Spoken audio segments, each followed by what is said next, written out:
వసంత నవరాత్రులనే లలిత నవరాత్రులు అంటారని స్వర్ణ కంకణ గ్రహీత ప్రముఖ ఆధ్యాత్మిక ఉపన్యాసకులు పొన్నూరు వెంకట శ్రీనివాసులు అన్నారు.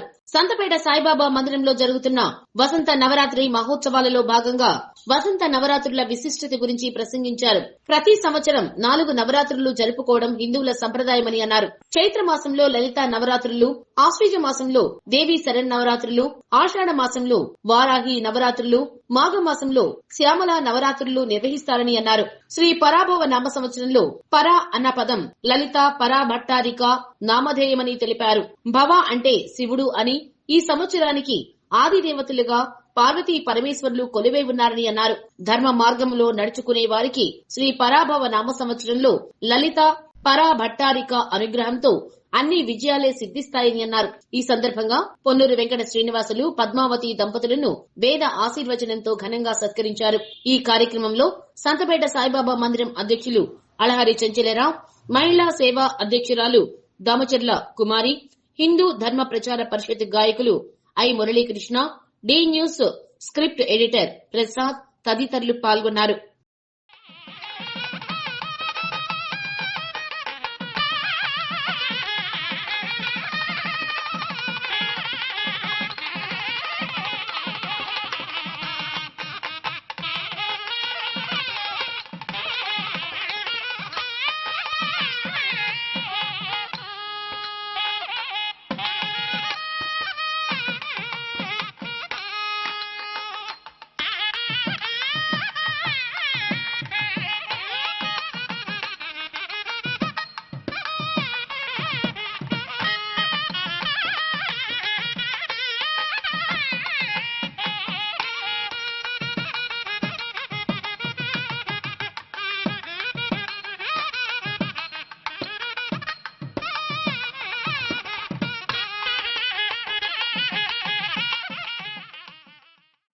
ఈ వసంత నవరాత్రులు అన్నటువంటి విషయం గురించి మనం ఈరోజు ప్రస్తావన చేసుకుంటున్నాం. ఏమిటి వసంత నవరాత్రులు? మా అందరికీ దేవి శరణ్ నవరాత్రులు తెలుసండి. ఈ వసంత నవరాత్రులు ఏమిటి అన్నటువంటి విషయం కూడా మనం ఈరోజు దాని గురించి చర్చించుకుందాం. ముఖ్యంగా ఈ ఉగాది ప్రారంభమైనప్పటి నుంచి శ్రీరామనవమి వరకు కూడా, అంటే పాడ్యమి మొదలుకొని నవమి వరకు ఉన్నటువంటి 9 రోజుల్ని ఈ వసంత నవరాత్రులు అన్నటువంటి దీనిని మనం చేసుకుంటాం. ముఖ్యంగా ఈ ఉగాది అన్నటువంటి పండగ ఏమిటంటే యుగానికి ఆదే ఉగాది. అంటే ఈ సృష్టి ప్రారంభమైనటువంటి రోజే ఉగాది. అంటే ఆ రోజు యుగాది, ఆ యుగాదే కాలక్రమంలో మనకి ఉగాది అన్నటువంటి నామాంతరం చెంది మనందరం కూడా దాన్ని ఉగాదిగా పిలుచుకోవటం జరుగుతుంది. అసలు ఈ ఉగాది అన్నటువంటిది ఎక్కడొచ్చింది? అసలు ఈ యుగానికి ప్రారంభం ఎలా జరిగింది అంటే ఉగస్య ఆదిహి ఉగాదిహి అని అన్నారు పెద్దలు. అంటే ఉగస్య ఆదిహి, ఉగా అంటే నక్షత్రపు నడక అన్నారు. ఈ నక్షత్రాల యొక్క నడక ఏ విధంగా ఉందో దాన్ని చూసుకొని ఆ నక్షత్రపు నడకని ఆధారంగా చేసుకొని ఈ యుగాన్ని ప్రారంభించడం జరిగింది. అందుకనే యుగాది ఉగాదిగా మారింది. ఈ ఉగాదినే మనందరం కూడా సంవత్సరాది అన్నటువంటి నామాంతరంలో మనందరం కూడా పిలుచుకోవడం జరుగుతుంది. ముఖ్యంగా ఈ ఉగాది అన్నటువంటిది మనం చైత్రమాసంలో జరుపుకుంటాం. ఇది చైత్రమాసం. కానీ గతంలో ప్రారంభంలో అయితే శిశిరలో జరుపుకోవాలని, హేమంత ఋతువులో కూడా జరుపుకోవాలని కొంతమంది పెద్దలు దీన్ని నిర్ధారణ చేశారు. అంటే శిశిర వసంతంలో చేసుకోవాలని, హేమంత ఋతువులో కూడా చేసుకోవాలన్నటువంటిది కొంతమంది నిర్ధారణ చేసినటువంటి సందర్భంలో అయితే జ్యోతిష్వేత్త వరాహ మిహురుడు అన్నటువంటి ఒక పెద్ద ఆయన ఈ 2 కాదండి, తప్పనిసరిగా ఈ ఉగాది అన్నటువంటిది బ్రహ్మదేవుడు ప్రారంభించినటువంటి ముహూర్తం కూడా చైత్రమాసంలోనే ఈ ఉగాది అన్నటువంటిది ప్రారంభించాడు. సృష్టి ప్రారంభాన్ని ఆ రోజు చేశాడు కాబట్టి చైత్రమాసంలోనే ఈ ఉగాది పండుగని చేసుకోవాలన్నటువంటిది ఆయన ధృవీకరించి చెప్పాడు. మరి ఆయన ధృవీకరిస్తే అంటే నీ దగ్గర ఉన్నటువంటి సిద్ధాంతం ఏమిటయ్యా, నీ దగ్గర ఉన్నటువంటి ప్రామాణికం ఏమిటనేది విమర్శకులు అడుగుతారు కదా.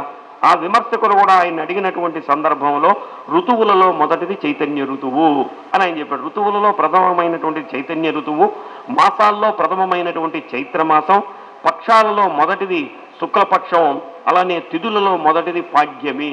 కాబట్టి ఈ 4 వచ్చినటువంటి ఏకకాలంలోనే ఉగాది ప్రారంభమైనది, యుగాది ప్రారంభమైంది. కాబట్టి ఇదే ఉగాది అని విమర్శకులందరికీ కూడా ఆయన చెప్పినటువంటి మాట నచ్చింది. కాబట్టి అన్ని మనకి పంచాంగంలో ఏదైతే ఉంటుందో తిథి, వారం, తిథి, ఆ నక్షత్ర యోగ కరణాలు ఏదైతే ఉన్నాయో అవన్నీ కూడా మనకి ఏకకాలంలో ప్రథమ అంశాన్ని ఏదైతే సూచిస్తుందో, కాబట్టి ఆ రోజే మనకి చైత్ర మాసంలో వచ్చేటటువంటి పాడ్యమి తిథినే మనం ఉగాదిగా జరుపుకోవాలని పెద్దలు చెప్పినటువంటి సందర్భం. అయితే విశ్వావసు నామ సంవత్సరం వెళ్ళిపోయింది. ఆ విశ్వావసు నామ సంవత్సరం మనకి ఏమి విశ్వాసాన్ని మిగిలించిందో మనకైతే తెలియదు, కానీ ఈ వచ్చినటువంటి నామ సంవత్సరం శ్రీ పరాభవ నామ సంవత్సరం. ఇవన్నీ కూడా ఈ విషయాలు మనం మొదటి రోజు చెప్పుకోవాల్సినటువంటి అవసరం ఉంది, కానీ అనివార్య కారణాల్లో మనం 4వ రోజు చెప్పుకుంటున్నాం. ఎప్పుడైనా సరే తెలియని విషయం ఎప్పుడు నేర్చుకున్నా సరే కొత్తదే. 10 రోజుల పేపర్ మనం చదవలేదు అనుకోండి, ఈరోజు 10 రోజుల నాడు ఏదన్నా టూర్కి వెళ్ళి మళ్ళీ వచ్చే 10 రోజుల నాటి పేపర్ కూడా తీసుకొని మళ్ళీ చదువుతాం. ఎందుకని? అది 10 రోజుల నాటి పేపర్ అయినా సరే మనం ఈరోజు చదువుకుంటే అది కొత్త అంశంగా మనకు భావిస్తుంది. కాబట్టి పెద్దలు ఈ పరాభవ నామ సంవత్సరానికి ఒక అద్భుతమైనటువంటి నిర్వచనాన్ని ఇచ్చారు. దీన్ని పరాభవ అన్నటువంటిది 2 వాక్యాలుగా విడగొట్టారు. పరాభవ కాదు, పరాభవ అన్నటువంటి 2 నామాలతోటి విడగొట్టారు. ముందు దీనికి శ్రీ అన్నటువంటి పదాన్ని కూడా చేర్చారు. అంటే ఇది శ్రీ పరాభవ అన్నటువంటిది, శ్రీ పరాభవ కాదు, శ్రీ పరాభవ అన్నటువంటి 3 వాక్యాలుగా దీన్ని విడగొట్టి ఒక అద్భుతమైనటువంటి నిర్వచనాన్ని చెప్పారు. పర అంటే ఏమిటయ్యా? పర అంటే పరలోకం అన్నాడు. ఈ పరలోకంలో ఉండేది ఎవరు అంటే తురీయ వ్యవస్థ అన్నాడు. అంటే మనకు ఉన్నటువంటి జాగ్రత్త, స్వప్న, సుషుప్తి అన్నటువంటి 3 రకాలైనటువంటి వ్యవస్థలు ఉన్నాయి. అంటే జాగ్రత్త అంటే మేల్కొనేటటువంటి వ్యవస్థ, అలానే స్వప్నము కలలకు అనేటటువంటి వ్యవస్థ, అలానే సుషుప్తి గాఢ నిద్రలోకి పోయేటటువంటి వ్యవస్థ. ఈ 3 వ్యవస్థలు కాకుండా ఇంకొకటి తురీయ వ్యవస్థ అన్నటువంటిది ఒకటి ఉంది. అక్కడ ఉండేటటువంటిదే అదే పరలోకము, అక్కడ ఉన్నటువంటిదే పరాశక్తి. ఆ పరాశక్తే లలితా పరాభట్టారిక. అంటే ఏమిటయ్యా ఈ సంవత్సరం ఆ పర అన్నటువంటిది ఏమిటయ్యా అంటే సాక్షాత్తు లలితా పరాభట్టారిక ఎవరైతే ఉందో ఆమె పేరుతో వచ్చినటువంటి సంవత్సరమయ్యా. తల్లి పేరుతో వచ్చినటువంటి సంవత్సరమే ఈ పరాభవ. మరి భవ అంటే ఎవరయ్యా అంటే భవుడు అంటే ఎవరయ్యా? సాక్షాత్తు శివుడే భవుడు. కాబట్టి దీనికి అధిదేవత ఎవరయ్యా అంటే పరమేశ్వరుడు, పరభవ. కాబట్టి ఆది పరాశక్తి అమ్మవారు ఒక నామం, పరమేశ్వరుడు ఒక నామం. అంటే ఇద్దరు పార్వతీ పరమేశ్వరుడు యొక్క కలయికతో వచ్చినటువంటిది. కాబట్టి ఇది పరాభవం కాదయా, శ్రీ పరాభవం అన్న. దీనికి ముందు శ్రీ అన్నటువంటిది కూడా చేర్చారు. కాబట్టి ఈ సంవత్సరం నువ్వు చేసేటటువంటి కార్యక్రమాలన్నీ కూడా దిగ్విజయంగా శ్రీతోటి ప్రారంభమై నీకు అన్ని మంగళకరమైనవే జరుగుతాయి. కాబట్టి శ్రీ పరాభవ అంటే పరాభవం అని నువ్వు అనుకోవాల్సినటువంటి విజయం లేదు, అవసరం లేదు, అన్ని విజయాలు ఇచ్చేటటువంటి సంవత్సరమే అన్నారు. అందుకనే ఈ సంవత్సరానికి అధిదేవత ఎవరు? సాక్షాత్తు పార్వతీ పరమేశ్వరులే.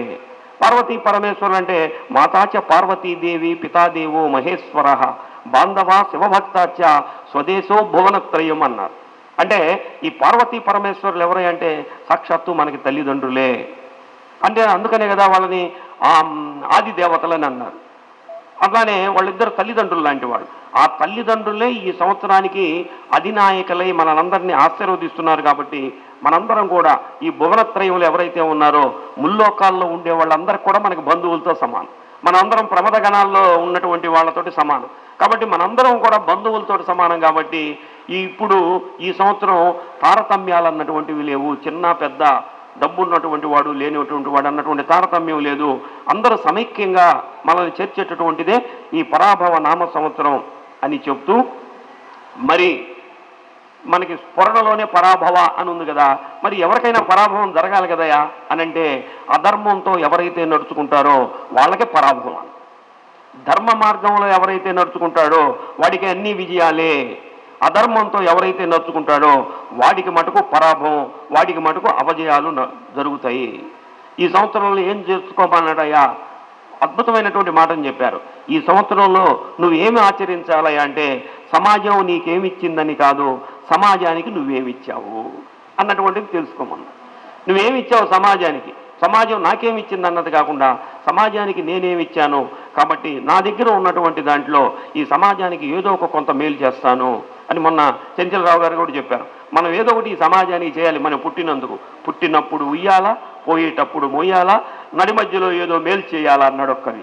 అంటే మన జీవితం ఎందుకు? ఈ జీవితం మనం పుట్టినందుకు ఏదో ఒక రకమైనటువంటి మేలు, నీకు తోచినటువంటి సహాయం. నువ్వు ఒక మనిషికి మృష్టాన్నమైనటువంటి భోజనం పెట్టలేకపోయినా సరే నువ్వు తింటున్నటువంటి ఆహారంలో ఒక పిడికెడు మెతుకులైన అమ్మా మాతా భిక్షాందేహి అన్నప్పుడు ఒక పిడికిడి మెతుకులు పెట్టేటటువంటి సంస్కారాన్ని నువ్వు నేర్చుకోవాలన్నటువంటిది ఈ సంవత్సరం మనకి నేర్పుతున్నటువంటి సందర్భం. అందుకనే శ్రీ పరాభవ నామ సంవత్సరం వచ్చింది. ఈ పరాభవ నామ సంవత్సరం ప్రారంభంలోనే చూడండి ప్రపంచవ్యాప్తంగా యుద్ధాలు జరుగుతున్నటువంటి సందర్భం. వాడెవడో యుద్ధం చేసుకుంటుంటే గ్యాస్ కరువు మనకొచ్చింది. వాడు యుద్ధం చేసుకోవటం ఏమిటి, గ్యాస్ బండ మనకు దొరకపోవటం ఏమిటి. అన్ని దేశాలకన్నీ కూడా భారతదేశం ఒక ధర్మ ధ్వజంగా ఈరోజు నిలబడిందంటే ఇక్కడ ధర్మం 4 పాదాల నడుస్తున్నటువంటి సందర్భం. సాక్షాత్తు ఆదిశంకరాచార్యులు వారు 2500 సంవత్సరాల క్రితం ఆయన జన్మించి ఈ భారతదేశానికి రక్షంగా 4 దిక్కుల 4 పీఠాలను ఏర్పాటు చేసి 4 వేదాల్ని కాపలాగా పెట్టినటువంటి వాడు ఆ ఆదిశంకరుడు. అటువంటి వాళ్ళు ఆ గురువులందరూ కూడా ఇక్కడ పుట్టినటువంటి సందర్భంలో మనం చేసుకున్నటువంటి అదృష్టం ఇది. అందుకనే ఉగాది అని అంటే మనం ఏమన్నాం, ప్రకృతి పులకిస్తుంది అంటే కొత్త కొత్త చివుర్లు కూడా వస్తుంటాయి. అందుకనే దాని మీద ఒక అద్భుతమైనటువంటి పాట కూడా మన వాళ్ళు చెప్పారు. దేవులపల్లి ఆ అద్భుతమైనటువంటి ఒక పాటని చెప్పాడు ఆయన.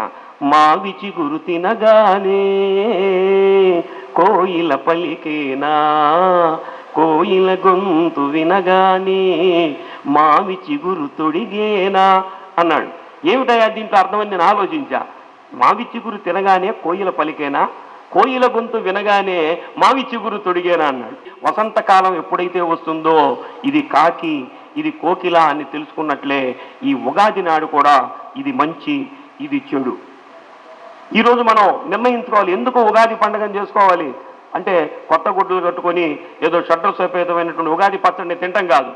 ఈరోజు కాకి కాకహ పిక పికహ అన్నట్లు కాకిని మనం గుర్తించినట్లు కోకిలని మనం గుర్తించినట్లు ఇది మంచి ఇది చెడు అని నిర్ణయించుకొని ఈ మంచి మార్గంలో మనం నడవాలన్నటువంటిదే ఈ వసంత నవరాత్రుల యొక్క ప్రథమమైనటువంటి సన్నివేశం. ఈ 6 రకాలైనటువంటి రుచుల్ని వేసి ఆ రోజుల్లో సంవత్సరానికి ఒకసారి ప్రతి ఒక్కరు ఉగాది పచ్చడి తీసుకోవాలరా అన్నారు. ఆ ఉగాది పచ్చడిని తీసుకొని చక్కగా మనందరం కూడా అకాల మృత్యుహరణం సర్వవ్యాధి నివారణం సమస్త దురితాప శమనం శ్రీ విష్ణు పాదోదకం పావనం శుభం అని ఆ తీర్థాన్ని తీసుకోమన్నారు. ఎందుకని విష్ణు పాదోదకం శుభం అని ఎందుకన్నారంటే ఆ విష్ణువు యొక్క పాదాల నుంచే గంగామాత ఆవిర్భవించింది. అంటే పవిత్రమైనటువంటి గంగా జలం లాంటిది ఇది. కాబట్టి మనందరం కూడా పవిత్రులం కావాలంటే గంగా జలంలాగా స్వీకరించాలంటే దాన్ని విష్ణు పాదోదకం శుభం అంటూ దాన్ని స్వీకరిస్తే అదొక వ్యాక్సిన్ లాగా పనిచేస్తుందని పెద్దలు చెప్పినటువంటి సందర్భం. అలానే ఈ వేప పువ్వు మామిడి ఉప్పు బెల్లం వీటన్నిటిని 6 రకాలైనటువంటి షడ్రసోపేతమైనటువంటివి. ఇందాక మనం చెప్పుకున్నట్టు కాకి కోకిలని నిర్ణయం తీసుకోమని చెప్పాం. అయితే ఉగాది రోజు ఏమి చేయాలంటే కొత్త బట్టలు కొనుక్కోవటం కాదు, ఆ తలారా స్నానం చేయటం కాదు, భగవంతుడి దగ్గర ఆరాధన చేయటం కాదు, ఒక ప్రమాణం చేయమని చెప్పి పెద్దలు చెప్పారు. ఏం ప్రమాణం చేయాలయ్యా అంటే భవిష్యత్తులో చేపట్టబోయే మంచి పనులకు ఈరోజే నువ్వు పునాది చేయాలి అని. భవిష్యత్తులో ఏ పని చేయాలి నువ్వు అన్నటువంటి దానికి ఈరోజే ఒక పునాదిని వేసుకోవాలి. నేను ఈ రోజు నుంచి ఒక ఆయన అన్నాడు, స్వామి నేను 100 మంది మందు తాగే వాళ్ళని మారుస్తాను అనుకున్నాను స్వామి, ఇప్పటికి 99 మందిని మార్చానన్నాడు. మరి ఆ ఒక్కడిని ఎందుకు మార్చలేదయ్యా అన్నాడు. నేను మానేద్దామా వద్దా అని ఆలోచిస్తున్నాను స్వామి అన్నాడు. వాడు 99 మంది మార్చాడు, 100 వాడిని ఎందుకు మార్చలేకపోయా, 99 మార్చావు కదా అన్నాడు. నేను మారదామా వద్దని ఆలోచిస్తున్నాను స్వామి ఉగాది నుంచి అన్నాడు. అట్లా మనం ఈ కొత్త ఉగాది అంటే ఒక మంచి ఆలోచనల్ని మనకి శ్రీకారం చుట్టాలి. అలానే చెడు అలవాట్లను విడిచిపెట్టేటటువంటి ఒక శుభముహూర్తాన్ని ఈ రోజు నుంచి తీసుకోవాలి. ప్రతి ఒక్కరం కూడా ఒక మొక్కని నాటాలి అన్నాడు. దీనికి కూడా ఒక అద్భుతమైనటువంటి మాట చెప్పాడు. తన స్వార్థం చూసుకునేటటువంటి వాడు కుక్కని పెంచుకుంటాడు, తన స్వార్థం చూసుకునేవాడు కుక్కని పెంచుకుంటాడు, సమాజం మేలు కోరేవాడు మొక్కని పెంచుకుంటాడు అన్నాడు ఒక్కడు. కాబట్టి తన స్వార్థం చూసుకోకూడదు. తన స్వార్థం చూసుకుంటే దొంగ వచ్చి పడతాడని కుక్కని పెంచుకుంటాం. కానీ సమాజంలో రోడ్డు మీద పోయేటటువంటి వాడు ఈ ఎండాకాలం వచ్చిందనుకోండి, ఆ ఎండాకాలంలో కాసేపు సేద తీరటానికి మహానుభావులు చుట్లు వేస్తారు. ఎందుకు వేస్తారు? తను ఉండటానికి కాదు. అందుకనే మనకి మా తెనాలి రామకృష్ణ సినిమాలో నాగేశ్వరరావు చుట్టూ నాడుతూ ఉంటాడు. అటు పోయేటటువంటి ఆ రాజు, ఏమయ్యా ఇంత ముసలివాడి వైపు ఇప్పుడు నువ్వు ఆ మామిడి చెట్లను నాటి ఆ మామిడికాయలు తినాలని అంటాడు. నా కోసం కాదు ప్రభు, రేపటి నా మనవళ్ళ కోసం అంట. ఇది ఈరోజు మనం చేసేటటువంటి ఒక మంచి రేపటి తరానికి మనకు అందించాలన్నటువంటిదే ఉగాది మనకి ఇచ్చేటటువంటి సందేశం. అలానే ప్లాస్టిక్ ఈరోజు ఎలా తయారైందంటే, మనం చిన్న గుండు సూదుల ప్యాకెట్ కొన్నా సరే క్యారీ బ్యాగ్ ఉందా అని అడుగుతాం. గుండు సూదుల ప్యాకెట్ ఎంత జేబులో పెట్టుకోవచ్చు, అయినా కానీ క్యారీ బ్యాగ్ ఉందా అండి అని మళ్ళీ దాంట్లో పెట్టుకుంటాం. కాబట్టి ప్లాస్టిక్ నివారణ అన్నటువంటిది చేయాలి. దీనికి ఒక సైనికులం కావాలని కూడా చెప్పారు పెద్దలు. రక్తదానం చేయాలని చెప్పారు.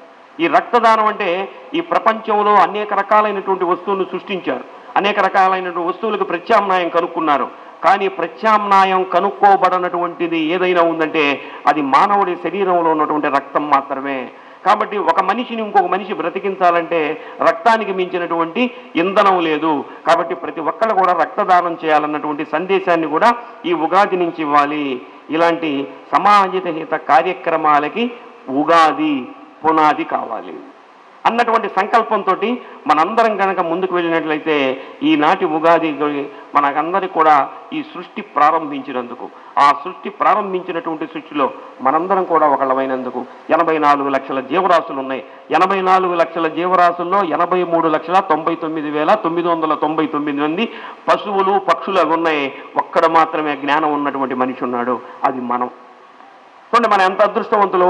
భగవంతుడు మనకు ఆలోచించేటటువంటి శక్తినిచ్చాడు, మనం 2 కాళ్ళ మీద నడిచేటటువంటి శక్తినిచ్చాడు, ఆ ఆనందంగా భుజించేటటువంటి శక్తినిచ్చాడు, మళ్ళీ ఇంకొకటికి పెట్టేటటువంటి శక్తినిచ్చాడు. కాబట్టి ఇటువంటి అద్భుతమైనటువంటి జీవితాన్ని ఇచ్చినటువంటి సృష్టి ప్రారంభంలో ఆ ఆది పరాశక్తి, ఆ పరమేశ్వరుడు ఎవరైతే ఉన్నాడో ఆయన మనకి అద్భుతమైనటువంటి జన్మనిచ్చి మనకి ఇక్కడికి పంపించాడు. కాబట్టి ఈ జన్మ మనం ఏం చేయాలి అంటే, మా తల్లిదండ్రులు ఏమి ఇచ్చారయ్యా, నా తల్లిదండ్రులు నాకేమి ఇవ్వలేదు, ఆస్తిపాస్తులు రోడ్డు మీద నిలబెట్టాడు అంటాడు. కానీ ఇంత గొప్ప శరీరాన్ని ఇచ్చాడు. ఈ జన్మని మనకు ప్రసాదించినటువంటి తల్లిదండ్రులకి మనం ఎప్పుడూ కృతజ్ఞులమై ఉండాలన్నటువంటిది సందేశాన్ని కూడా ఉగాది నుంచే తెలుసుకోవాలి. చైత్రమాసి జగద్బ్రహ్మ ససజ్జ ప్రథమేహని శుక్లపక్షే సమగ్రంతు తదా సూర్యోదయే సతి. ఇందాక మనం చెప్పుకున్నాం, ప్రతిది కూడా ప్రారంభం, పక్షం ప్రారంభం, చైత్రం ప్రారంభం, మన తిది ప్రారంభం, అన్ని ప్రారంభమైనటువంటిదే ఉగాది అని. కాబట్టి అటువంటి శ్లోకాన్నే మనకి పెద్దలు కూడా చెప్పినటువంటి సందర్భం. మరి యుగ అని అనుకున్నాం కదా, ఈ యుగ అంటే ఏమిటంటే 2 యుగ అంటే, అందుకని దాన్ని యుగాది అన్నారు, యుగము అని అన్నారు. యుగ అంటే ఏమిటంటే 2. ఏమిటయ్యా 2? పగలు రాత్రి. సృష్టి ప్రారంభించాడు, ఒక పగలే చేయొచ్చుగా, ఒక రాత్రినే ఉంచొచ్చుగా, కానీ అట్లా ఉంటే కుదరదు, 2గా చేయాలి. మనిషి జీవితం కూడా అంతే, కష్టం సుఖం ఉంటుంది. అందుకనే పగలు రాత్రి అన్నటువంటిది ఈ సృష్టి ప్రారంభంలోనే చేసి మనకి అనుగ్రహించినటువంటి సందర్భం. ఎందుకని ఈ నామ సంవత్సరానికి సాక్షాత్తు ఆది పరాశక్తి, ఆది దేవత పరాశక్తి, ఆ లలితా పరాభట్టారికే అని చెప్పుకున్నాం. ఇవి వసంత నవరాత్రులు అంటే సాక్షాత్తు లలితా నవరాత్రులే. ఇవి సాక్షాత్తు లలితా నవరాత్రులు జరుగుతున్నటువంటి సందర్భం. ఈ సంవత్సరం మన అదృష్టం బాగుండి మనకి ఆది దేవతగా కూడా అమ్మవారి అయినటువంటి సందర్భం మనందరం చేసుకున్నటువంటి అదృష్టం. అందుకనే ఈ ఆది పరాశక్తి కూడా ప్రకృతి స్వరూపిణి. ఆది పరాశక్తే ప్రకృతి స్వరూపిణి, అంటే వసంతం అన్నా కూడా ప్రకృతి స్వరూపిణే. అందుకనే మనకి అమ్మవారి యొక్క నామాలలో కూడా ఓం ప్రకృత్యై నమః, ఓం వికృత్యై నమః అని అమ్మవారి నామాలు ఉన్నాయి. అంటే ప్రకృతి అయిన మహా, అమ్మ నువ్వే ఈ ప్రకృతి స్వరూపిణివి, ఈ ప్రకృతిలో మేము అందరం ఉంటున్నాం తల్లి, అంటే నీ ఒడిలోనే మేము ఉంటున్నాము. అమ్మ నీ ఒడిలోనే మేము ఉన్నాం, కాబట్టి మమ్మల్ని సర్వకాల సర్వావస్థల యందు నువ్వు మమ్మల్ని కాపాడు. ఎలా కాపాడుతుంది చూడండి, 3 బారినటువంటి వృక్షాలు. నిన్నటి వరకు శిశిర వసంతం ఉంది, అన్ని చెట్లన్నీ రాలిపోయినాయి. రాలిపోయినటువంటి చెట్లన్నీ కూడా 3 బారిపోయి ఉన్నాయి. కానీ ఎప్పుడైతే వసంతం వచ్చిందో, వసంతం వస్తే కొత్త చివుర్లు మొలుస్తూ ఉన్నాయి. అంటే నిన్న వరకు కూడా మన జీవితంలో అనేక రకాలైనటువంటి కష్టాలు, అనేక రకాలైనటువంటి దుఃఖాలు, మన జీవితం కూడా 3గా మారిపోయినట్లు ఉంది. ఇంకెందుకయ్యా ఈ జీవితం, కొత్త ఉగాది నుంచి అయినా సరే కొత్త జీవితం వస్తుందా లేదా అని మనందరం కూడా ఆలోచించినటువంటి సందర్భంలో ఆ చెట్టును చూసి నీ జీవితాన్ని తెలుసుకోమన్నాడు. ఆ చెట్టు ఏదైతే 3 బారినటువంటి చెట్టు ఏదైతే నూతనంగా కొత్త చివుళ్ళను వేస్తుందో, నీ జీవితంలో కూడా కొత్త ఆశలు చిగురిస్తాయిరా. కాబట్టి ఇంత మాత్రానికి ఆత్మస్థైర్యాన్ని కోల్పోవద్దు, రాబోయేటటువంటి రోజులన్నీ కూడా మంచి రోజులే అన్నటువంటి సందేశాన్ని మనకి ఉగాది ద్వారా ఇస్తున్నటువంటి సందర్భం. సృష్టి ప్రారంభించాడు. సృష్టి ప్రారంభించమంటానికి ఆ బ్రహ్మదేవుడు సృష్టి ప్రారంభ చేయటానికి అని చెప్పి ఆయన రాయాలని చెప్పి రాయటానికి కూర్చున్నాడు. రాయటానికి కూర్చుంటే ఆయనకు సృష్టి రచన చేయడానికి ఏం ఆలోచనలు రాలేదు. ఈ ఆలోచనలు రానటువంటి సందర్భంలో ఈ సృష్టి రచన చేయమని సాక్షాత్తు ఆదిపరాశక్తే పంపించింది. ఆదిపరాశక్తి పంపిస్తే అమ్మా నువ్వు సృష్టి రచన చేయమని పంపించావు. మనం కూడా పంపిస్తారు కదా తల్లిదండ్రులు, బాగా చదువుకోమని పంపిస్తారు. పరీక్షా హాల్లోకి వెళ్ళేసరికి ఏమి రాయలేం, మర్చిపోతుంటాం. కానీ ఏమి చదవకపోయినా సరే రేపు పరీక్ష అనగా ఈరోజు హాల్ టికెట్ తీసుకొచ్చి బాబా పాదాల ముందు పెడతాం.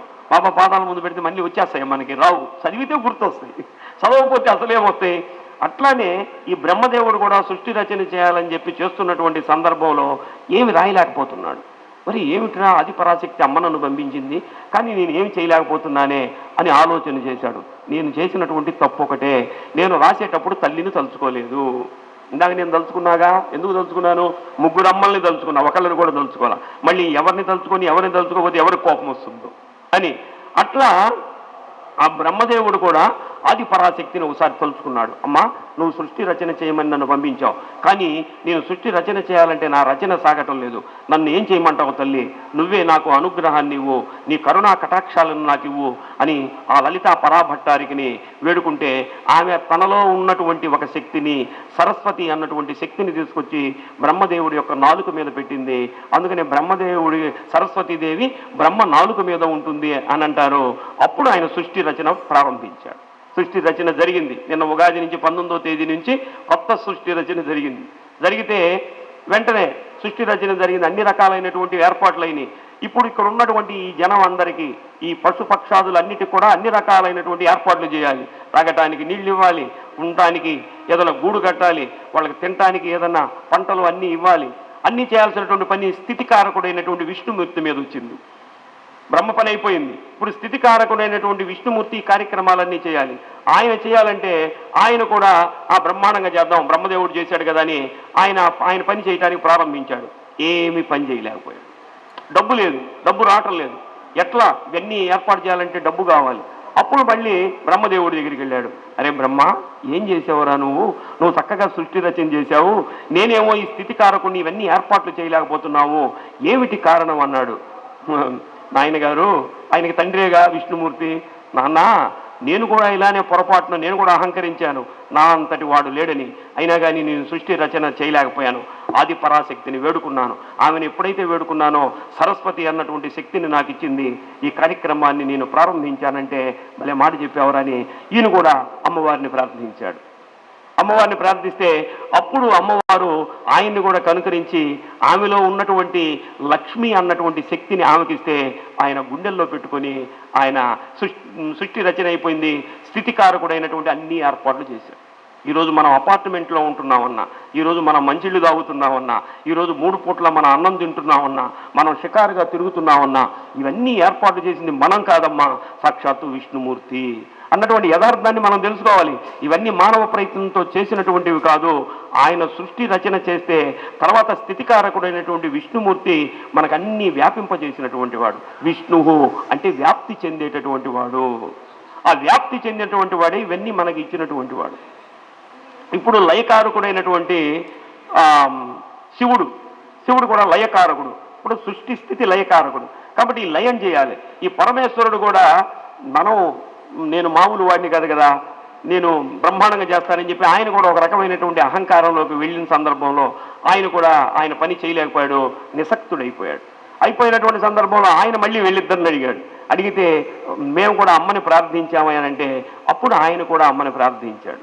అమ్మను ప్రార్థిస్తే ఆమెలో ఉన్నటువంటి దుర్గా అన్నటువంటి శక్తిని ఈయనకిచ్చింది. శక్తినిస్తే ఆయన లయకారకుడుగా ఈ శక్తి స్వరూపుడైనటువంటి ఈ సామ్రాజ్యాన్ని మొత్తాన్ని కూడా విస్తరింపజేశాడు. కాబట్టి సృష్టి స్థితి లయాలకి కారబోతున్నారు ఎవరై అంటే సాక్షాత్తు లలితా పరాభట్టారిక. కాబట్టి అటువంటి తల్లి యొక్క దీనిలో మనం ఈరోజు ఉన్నాం. నాకు మనం అమ్మలగన్న యమ్మ, ముగురమ్మల మూలపుటమ్మ, చాలా పెద్దమ్మ, సురారులమ్మ, కడుపారడి బుచ్చిన యమ్మ, తన్నులో నమ్మిన వేల్పుటమ్మల మనంబుల నుండేడి అమ్మ, దుర్గ మాయమ్మ, కృపాబ్ది ఇచ్చుత మహత్వ కవిత్వ పటుత్వ సంపదలని ఒక అద్భుతమైనటువంటి పద్యాన్ని రాశాడు. ఏమన్నా ఎన్నిసార్లు అమ్మా అమ్మా అమ్మా అమ్మా అమ్మా అమ్మా అన్నాడు చూడండి. అంటే మనంతరం కూడా నిరంతరం అమ్మ పాదాలని పట్టుకోవాలి. పాతయవ పాతాళే స్థాపయవ సమరలోక సామ్రాజ్యే మాతస్తవ చరణయుగం ముంచామి నాహి ముంచామి నైవ ముంచామి. అమ్మా నీట ముంచినా నువ్వే, పాల ముంచినా నువ్వే. నువ్వు సినిమాకి పోవడానికి డబ్బులు ఇచ్చినా నువ్వే, నువ్వు ఇవ్వకపోయినా నీ దగ్గర నీ పాదాల దగ్గరే ఉంటా అని అమ్మ పాదాలని ఎవడైతే పట్టుకుంటాడో ఆ రోజు మహాకవి కాళిదాసు ఏ విధంగా అయితే పరమ పామరుడైనటువంటి వాడు అమ్మవారి అనుగ్రహం కోసం అమ్మవారి పాదాలని పట్టుకొని నువ్వు వాక్కుని ఇస్తే తప్పితే నేను వెళ్ళనని చెప్పి ఏ విధంగా అయితే అమ్మవారి పాదాలని పట్టుకుని ఒక పరమ పామరుడైనటువంటి మహాకవి కాళిదాసుగా ఎదిగాడో అలానే మనందరం కూడా అమ్మవారి యొక్క పాదాలను పట్టుకుంటే నువ్వు ఉన్న స్థితి నుంచి ఉన్నత స్థితికి తీసుకెళ్లేటటువంటి శక్తి ఆది పరాశక్తి. అటువంటి అమ్మ యొక్క దీంట్లోకి మనం వచ్చాం. ఇందాక మనం చెప్పుకున్నటువంటి శ్లోకంలో సాక్షాత్తు రాసినటువంటి పోతన కూడా అద్భుతమైనటువంటి మాట, కవిత్వ పటుత్వ సంపదలు అన్నాడు ఆఖరిలో. అమ్మా అమ్మా అమ్మా అమ్మా అమ్మా అని అంటూ అమ్మా నాకేం కావాలి, కవిత్వం కావాలి, చక్కగా రాసేటటువంటి కవిత్వ శక్తిని నాకు ఇవ్వ తల్లి, అలానే పటుత్వాన్ని అంటే పటుత్వం అంటే శక్తిని ఇవ్వు తల్లి అని చెప్తూ సంపదలు ధనాన్ని ఇవ్వు తల్లి అని. అంటే ఏమిటయా ఈ మూడుకి సంబంధం ఏమిటంటే సృష్టి స్థితి కారకులైనటువంటి బ్రహ్మ విష్ణు మహేశ్వరుల యొక్క అనుగ్రహం నాకు కావాలి తల్లి అని. చూడండి, ఒక శ్లోకంలో ఒక అద్భుతమైనటువంటి శ్లోకంలో వాక్కు నీమన్నాడు, అలానే వాక్ అంటే బ్రహ్మ అనుగ్రహం కావాలన్నాడు, అలానే శక్తి కావాలన్నాడు, పటుత్వం శక్తి అంటే మన శివుడి యొక్క అనుగ్రహం కావాలన్నాడు, సంపదల్ ధనం కావాలి, మాకు విష్ణుమూర్తి యొక్క అనుగ్రహం కావాలి తల్లి, ముగ్గురు యొక్క అనుగ్రహాన్ని నాకు ఇవ్వు తల్లి అని ఒక అద్భుతమైనటువంటి శ్లోకంలో చెప్పినటువంటి సందర్భం. అందుకనే మనందరూ కూడా ఇందాక మనం చెప్పుకున్నట్లు మనకి ప్రతి సంవత్సరం కూడా దేవీ శరన్నవరాత్రులు అన్నటువంటి వస్తూ ఉంటాయి, దేవీ శరన్నవరాత్రులని. అయితే ఇదొక్కటే మనకి తెలిసింది, అందరికీ తెలిసినటువంటిది దేవీ శరన్నవరాత్రులు.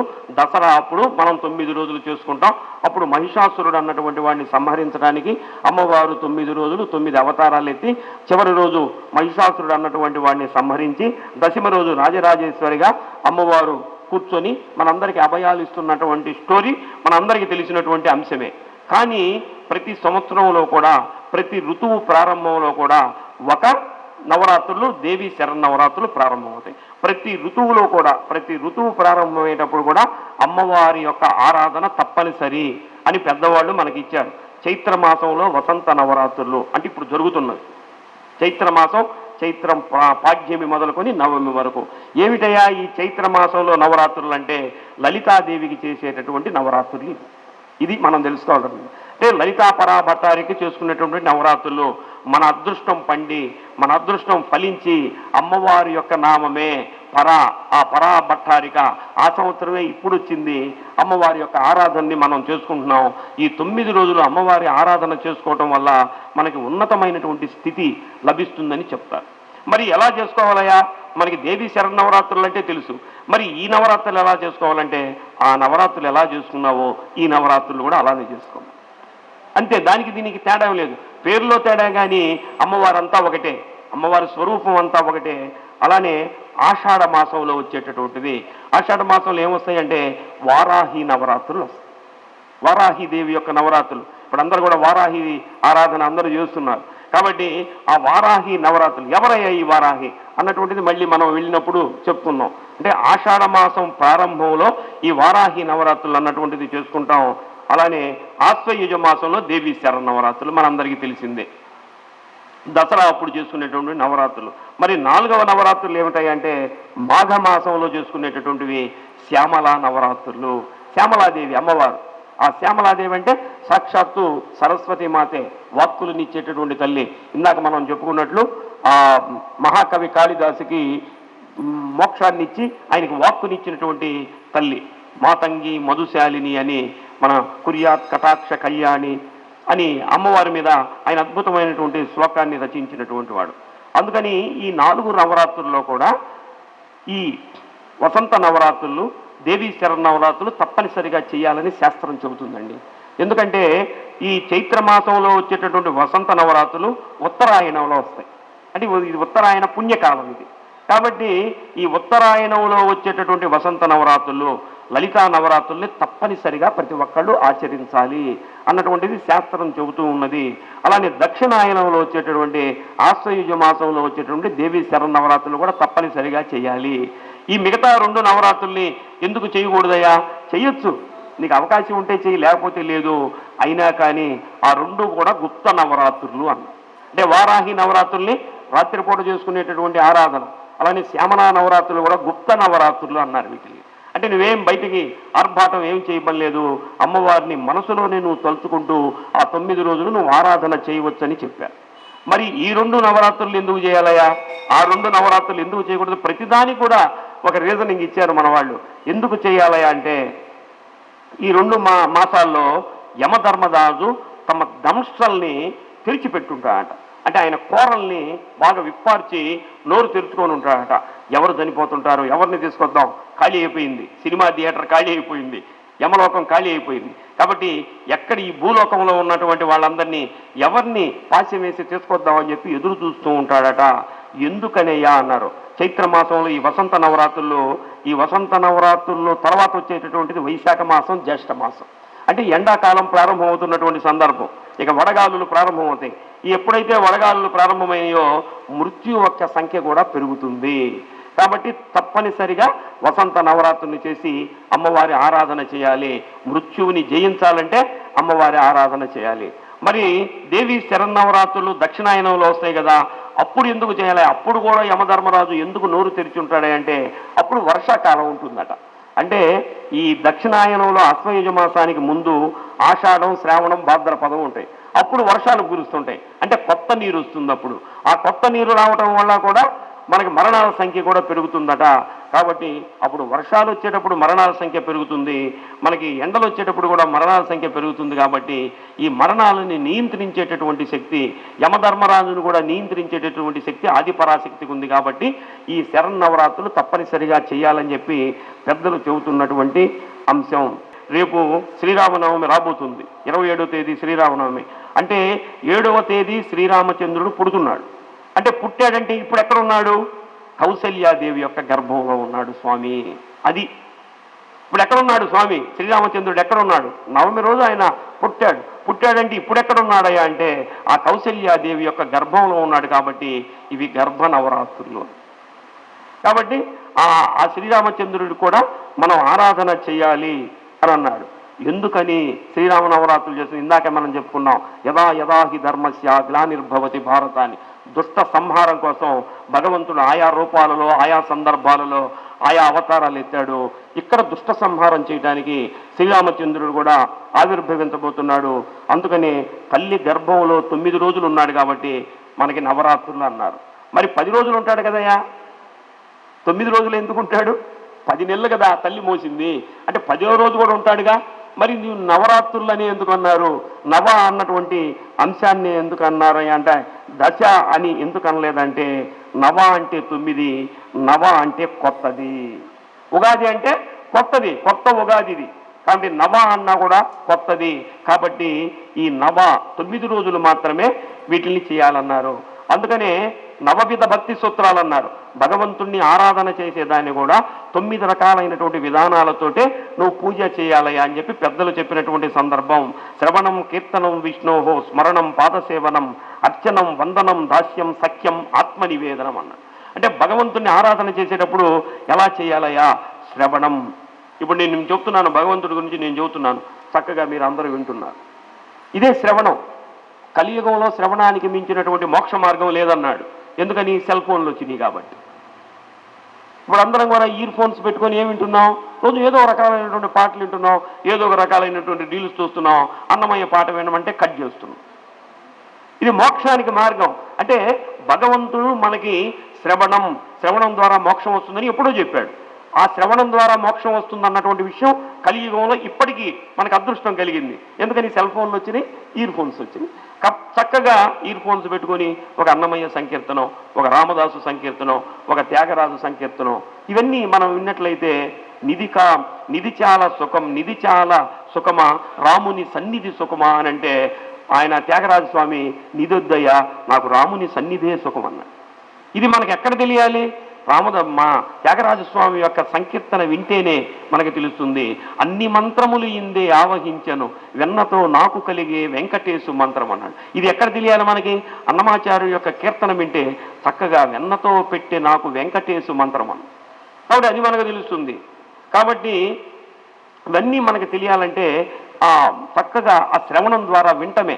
ఈరోజు మీరు అందరూ వింటున్నారు, ఇక్కడ చక్కగా విన్నారు. మీకు తెలియనటువంటి విషయాలు కొన్ని నేను చెప్పాను. కాబట్టి ఇవి ఇదా అన్నటువంటి భావన మీకు కూడా కలిగింది. దాని ద్వారా మనకి కొత్త మార్గాన్ని, మంచి మార్గంలో నడిచేదానికి అవకాశం కలుగుతుంది. కీర్తనం మురళి గారు నిన్న అద్భుతంగా అన్నమయ్య సంకీర్తనలు పాడాడు, మనం పాడలేం. కాబట్టి పాడేటటువంటి వాళ్ళ యొక్క కీర్తనలు వినటం కూడా మనకి మోక్షమే. అలాగే స్మరణం, స్వామిని ఎప్పుడు స్మరించుకుంటూ ఉండాలి.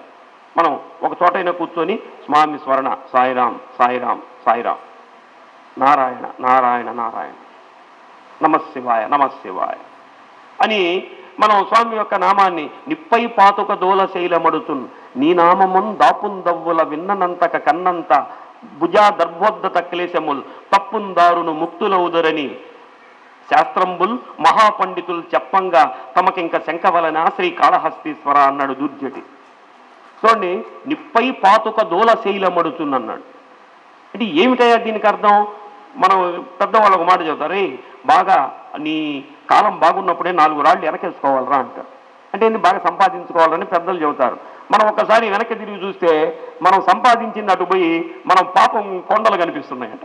ఎలా ఉన్నాయంటే వెనక్కి తిరిగి చూస్తే ఈ పాప కొండ గ్రానైట్ కొండలాగా ఉందట. మరి ఇంత సంపాదించావా? మరి గ్రానైట్ కొండను పగలగొట్టేది ఇప్పుడు ఎట్లా అంటే అది శివ అన్నటువంటి నామం విన్నంత వరకేనట. శివ అన్నటువంటి నామాన్ని ఎవడైతే స్మరణ చేస్తాడో నిప్పై పాతుక దూల శైలమడుచున్నన్నాడు.